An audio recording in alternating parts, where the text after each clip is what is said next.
여러분들 리포트 때문에 엄청 고생하시죠? 제가 조금이라도 도움이 되는 말씀을 드리려고요. A4 리포트 빠르게 쓰는 법이라는 영상을 오래전에 만들고요. 1년이 지났는데도 재구성해서 영상을 송출하지 못했습니다. 리포트 관련된 영상이 4개 올라가 있는데요. 아주 많은 분들이 제 영상을 참조해 주셨습니다. 너무너무 감사드리고요. 오늘은 그 영상을 종합하고 이후에 제가 조금 더 보완했으면 하고 생각했던 내용을 이 영상에 담아서 송출하려고 합니다. 리포트 때문에 고생하시는 여러분들께 조금이라도 도움이 되기를 바랍니다.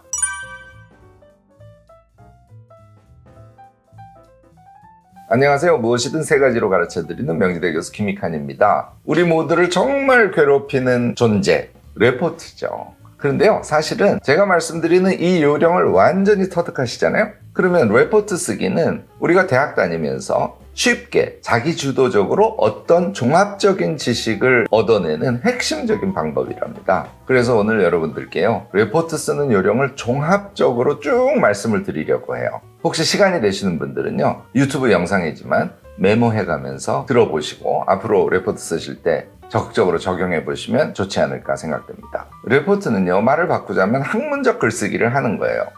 물론 대학에 들어간 학생들이 학문적 글쓰기를 바로 잘할 수는 없습니다. 그런 의미에서 리포트를 교수님들이 쓰도록 하는 것은 학문적 글쓰기에 익숙해지도록, 학문적 글쓰기를 하려면 학문적 생각을 해야 될 거 아니에요. 그것을 잘할 수 있도록 훈련시키는 과정이다, 이렇게 생각하시면 좋지 않을까 싶습니다. 이 의미를 정확하게 알아야 리포트를 빨리 쉽게 그리고 교수님의 의도에 맞게 쓸 수 있게 되기 때문에요, 여러분들의 지적 성장에도 도움이 되고 A+ 좋은 학점도 받을 수 있게 되는 것이죠. 이것에 의해서 우리가 쉽게 결론 내릴 수 있는 게 굉장히 많아요. 제 리포트 영상에 여러 질문들이 있는데요, 그 중에 높임말을 씁니까? 쓰지 않습니까? 이런 질문이 있어요. 학문적 글쓰기를 하니까 답은 이미 나와 있죠? 당연히 높임말을 쓰지 않습니다. 또 서론, 본론, 결론으로 써야 됩니까? 이런 질문도 있어요. 기본 구조는 서론, 본론, 결론으로 돼야죠. 다시 말해서 서론, 본론, 결론이라는 것은 논리적 글쓰기를 이야기하는 거잖아요. 학문적 글쓰기란 당연히 논리적 글쓰기이니까 큰 틀의 구조는 서론, 본론, 결론의 형식을 갖기 마련인 거죠. 물론요, 목차가 서론, 본론, 결론이라는 얘기는 아닙니다. 이 얘기는 뒤에서 제가 다시 상세하게 설명을 드릴 겁니다. 또 참고 문헌을 달아야 됩니까? 이런 질문도 있어요. 학문적 글쓰기니까 어떻게 해야 된다고요? 말미에 참고 문헌 리스트를 다는 것은 A+ 학점을 받기 위한 필수 요소라는 걸 금방 아실 수 있지 않습니까? 또 서식에 대해서도 굉장히 질문이 많아요. 여러분들 학문적 글쓰기에는 서식이 제일 중요할까요? 내용이 중요할까요? 당연히 후자가 답입니다.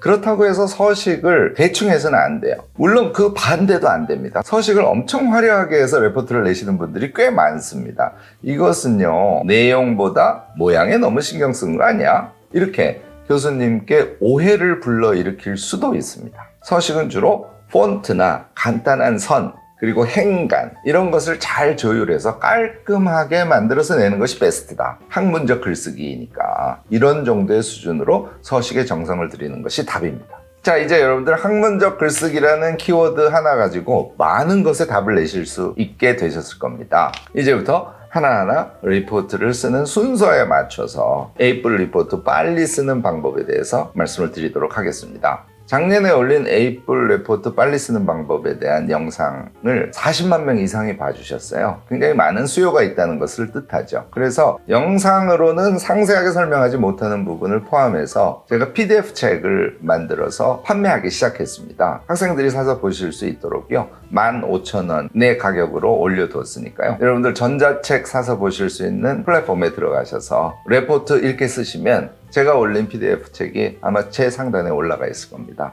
여유가 되시거나 필요하신 분들은 적극적으로 구매해서 리포트 쓰실 때 사용하시면 좋을 것 같습니다. 자, 본격적인 얘기로 들어갑니다. 리포트를 작성할 때 반드시 고려해야 될 원리가 있어요. 짜깁기 하면 어떻게 된다고요? 폭망입니다. 자기 언어로 쓰면 어떻게 된다고요? A+ 바로 받으실 수 있어요. 그러니까 여러분들이 리포트가 나왔을 때 마음이 급하고 자신감도 없고 하니까 이것저것에서 보고 베끼기를 자꾸 하셔요. 그럴듯하게 모양을 갖춰서 편집해서 내면 좋은 점수를 받을 수 있을 거야, 이런 착각을 자꾸 한다는 것이죠. 이거 전혀 답이 아닙니다. 이렇게 해서는 절대로 좋은 점수를 받을 수가 없어요. 심지어는요, 제가 정말 강조하고 싶은 것인데, 여러분들은 이곳저곳에서 찾아내서 짜깁기를 하면 시간을 줄일 수 있다 이렇게 생각하시죠? 전혀 반대입니다. 제가 오늘부터 쭉 말씀드리는 레포트 작성하는 프로세스를 따라서 하시면요, 사실은 짜깁기 하는 것보다 시간을 더 줄일 수 있어요. 이거를 하려면 여러분들이 몇 개의 자료를 선택해서 엄청 빠른 속도로 읽으시면서 자기 머리에 떠오르는 이거 중요한데 하는 것들을 키워드로 쭉쭉쭉쭉 메모를 해두시고, 그 키워드를 배열해서 배열된 키워드를 보고 자기식의 생각으로 글을 쓰는 요령이에요. 지금 들으면 도대체 어떻게 하라는 거지? 잘 안 들어오실 수 있어요. 뒤에 이 부분도 제가 상세히 설명을 합니다. 어쨌든 레포트를 쓸 때 가장 중요한 원리, 자기 글로 써라. 이 점을 절대 잊지 마시기 바랍니다. 짜깁기로 대충 처리하려고 하는 마음을 레포트 쓰는 정도를 지켜서 오히려 시간도 줄이고 점수도 높게 받아야지, 이렇게 생각을 바꿔주셔야 돼요. 이게 출발이에요. 원리의 두 번째도 여러분들이 꼭 기억해 주시면 좋겠는데요. 출제자, 그러니까 레포트를 내시는 교수님의 의도를 먼저 파악할 수 있어야 됩니다. 교수님들은요, 첫째, 수강을 잘 했나? 둘째, 자기식으로 잘 지식을 소화했나? 셋째, 조금 더 변별력 있게 보시기 위해서요, 그 소화한 것을 비판적으로 생각하고 뭔가 창의성 있는 생각으로 발전시켰나? 이 세 가지를 체크하는 게 보통이에요. 그러니까 리포트 쓸 때는 어떻게 해야 된다고요? 이 세 가지에 대한 답을 드려야 되는 거예요. 다시 말해서 저는 잘 수강했어요 하는 증거를 레포트 안에 넣으시려고 노력을 해주셔야 되고요. 그것을 내 방식으로 정확하게 이해했어요 하는 증거도 보여드려야죠. 그러니까 자기식의 언어로 글을 쓴다는 것은 두 번째 측면에서 아주 좋은 평가를 받을 수 있는 방법이죠. 레포트를 쓰시면서 거기에다가 자신의 의견을 적극적으로 집어넣는 이 세 번째 측면이 여러분들의 창의성, 여러분들의 비판적인 인식, 그러니까 교수님이 변별력을 갖고자 하는 영역에 대해서 뭔가의 답을 드리는 거니까 이 세 번째 증거를 쓰시면 여러분들은 A4 리포트를 쓰실 수 있게 되는 거죠. 지금 말씀드린 부분이 리포트의 가장 핵심이 되는 원리예요. 뭐라고요? 자기식 언어로 쓴다. 두 번째는 뭐라고요? 교수님의 의도에 맞게 답을 쓴다. 이 두 가지를 절대 잊지 마시기 바랍니다. 자, 이제 리포트 쓰는 방법에 대해서 구체적으로 들어가 보죠. 리포트가 나왔어요. 어떤 제목이 나오죠? 여러분들은 머릿속에요, 가장 기본적인 지식부터 빨리 섭취해야지, 이 생각에 이르시면 됩니다. 뭘 쓰면 될까요? 개론서, 전문사전, 마지막으로 한 가지, 여러분들이 해놓으신 강의 노트, 이 세 가지입니다. 이 세 가지를 통해서 기본 사실을 먼저 간단하게 체크하고 들어가는 것이 리포트를 쓰실 때 여러분들이 반드시 하셔야 될 일이에요. 그런데요, 의외로 리포트가 나오면 뭔가를 찾아보기도 하고 하긴 하는데, 그 앞에 제가 말씀드린 기본을 체크하지 않는 경우가 너무너무 많습니다. 이것은 리포트를 쓰는데 시간은 많이 투여하면서 좋은 리포트를 쓰지 못하게 하는 아주 중요한 요인이니까요. 이 부분 여러분들 꼭 주의하시기 바랍니다. 개론서나 전문사전이나 강의 노트 보면 뭐가 나와 있을까요? 그 주제와 관련된 가장 핵심적인 개념이 나오죠.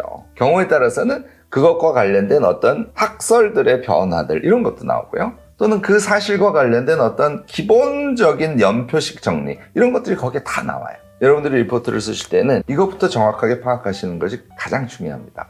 왜냐하면요, 뒤에 제가 말씀드리겠지만 리포트는 그냥 전체적인 내용을 나열해서 쓰는 것이 아니에요. 어떤 관점이나 자신이 관심이 있는 부분에 포커스를 두고 쓰는 것이거든요. 기본적인 사실을 알면 자기의 관심이 무엇인지, 자기가 궁금한 것이 무엇인지를 비교적 쉽게 찾아갈 수 있어요. 예를 들어서요, 노인복지에 대해서 리포트가 나왔어요. 그럼 여러분들 노인복지에 대해서 궁금하세요? 물론 궁금하신 분도 계십니다.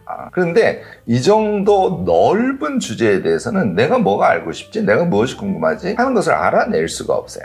그런데 노인복지 측면에서 일반적으로 중시하는 복지 정책의 내용들, 또는 한국의 노인복지에서 이것이 문제라고 보통 지적하는 것, 이런 것에 대해서 개괄적으로 여러분들이 이해를 하고 계시면 나 이거 되게 궁금한데 하는 궁금증이 스물스물 마음과 머릿속에서 생기지 않을까 싶습니다. 이 점이 리포트 쓸 때 가장 중요한 출발 지점입니다.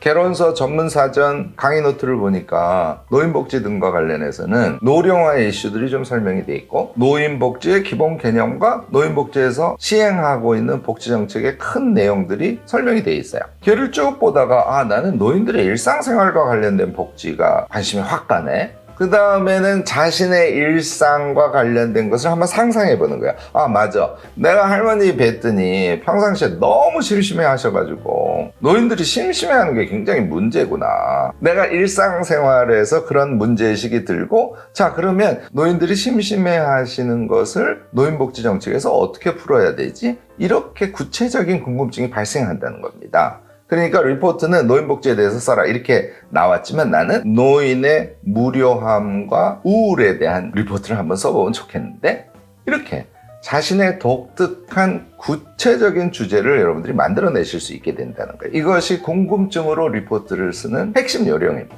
지금 제가 말씀드린 이런 내용은요, 아까 소개한 PDF 책의 경우에는 예시를 들어가면서 아주 구체적으로 나오니까 좀 더 깊이 있게 내용을 보고 좀 더 정리된 상태로 리포트와 관련된 도움을 받으시려면 PDF 책을 참조하셔도 좋을 것 같습니다. 우리가 리포트 중에 또 많이 나오는 게요, 무슨 책을 읽고 또는 무슨 영화를 보고 또는 어디 전시를 보고 와서 리포트를 써라 이렇게 나오는 경우가 많아요. 대체로 서평이나 감상문에 해당하는 리포트 형식이죠. 그런데요, 이런 리포트들은 대체로 두 가지 유형으로 나눌 수 있어요. 하나는요, 강의에서 다룬 어떤 주제와 연관된 리포트일 가능성.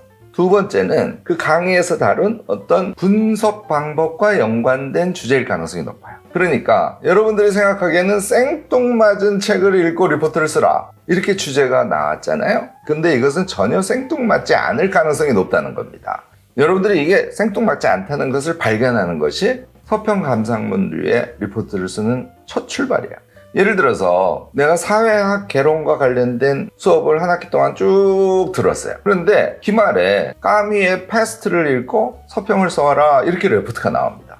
웬 갑자기 소설이야? 이렇게 생각하시면 여러분들은 A4 리포트에 다가갈 수 없다는 걸 뜻해요. 제가 추정컨대 대체로 사회학 이론을 다룬다면 계층 계급론을 다루지 않습니까? 그러니까 계층 계급별로 어떤 전염병의 재난이 발생했을 때 어떻게 대응하는가, 예를 보고 계층 계급의 특성을 파악한 다음에 그 특성이 여러분들이 강의에서 들은 계층 계급론과 어떻게 연관되는가, 뭐 이런 내용을 쓰라는 그런 주문이에요. 이것을 발견해내는 것이 중요하다는 것이죠. 물론 다른 주문일 수도 있습니다. 그러니까 사회학 개론을 쭉 배우는데 거기에 재난사회라든지 어떤 위험사회라든지 이런 이론이 나왔어요. 그러면 까미의 패스트를 읽고 재난사회나 위험사회에 대한 자신의 생각을, 패스트 소설에 나오는 구체적인 내용을 재료로 해서 쓰세요 이런 요구를 하는 것이죠. 이걸 파악해내는 게 여러분들께 엄청 중요하다. 이거 제가 다시 한번 강조드립니다. A4 리포트 방법 한꺼번에 설명하려니까 내용이 너무 많네요. 나머지는 2부에서 이어서 여러분들께 상세하게 설명하도록 하겠습니다. 리포트에 대해서는 굉장히 다양한 의견들을 갖고 계실 거예요. 댓글로 적극적으로 지혜 나눔하시면요, 리포트 때문에 고민하시는 많은 학생들에게 아주 유익하지 않을까 이렇게 생각됩니다. 적극적으로 댓글 남겨주시기 부탁드리고요. 오늘 제 영상이 유익하셨다면 좋아요, 구독, 알림 설정까지 꼭 부탁드리겠습니다.